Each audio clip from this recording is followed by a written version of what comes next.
কুল ছাড়া মানেই না। পাপার কুলে চড়েই যাচ্ছিল, যে এখনই দেখতে পাবেন। আমার ছেলেটা এত দুষ্টু, পাপার সঙ্গে থাকে দুষ্টামিটা একটু বেশি করে।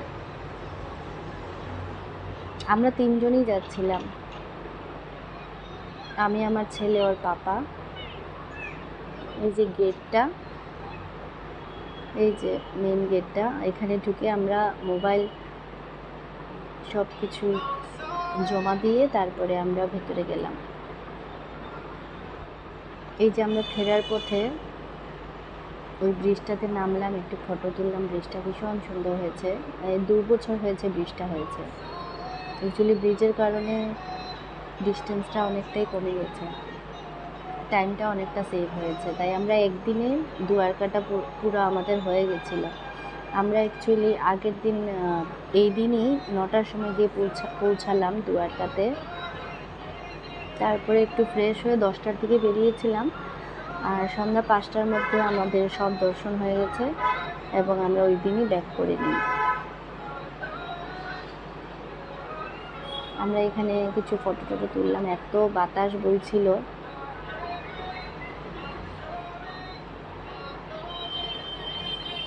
এখন আমরা আসলাম রুক্মিণী টেম্পল, গোপীতালাব,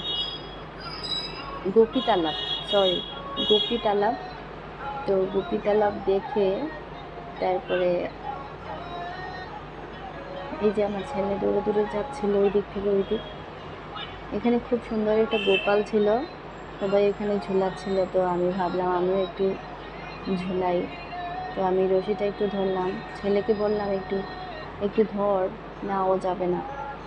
তো আমি একাই গেলাম, একা একটু দড়িটা টানলাম গোপালের। গোপাল দেখতে এত সুন্দর ছিল, দেখতেই মন চাইছিল।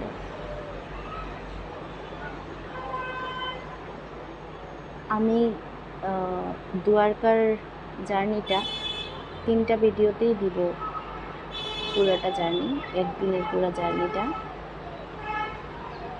এটা আমার ফার্স্ট পার্ট, যেখানে আমি এতটাই কভার করতে পেরেছি, নাহলে বেশি বড় হয়ে যাচ্ছিল। এই যে গোপী তালাবের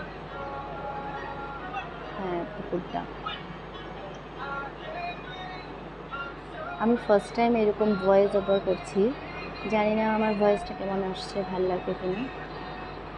আজকের মতো টাটা।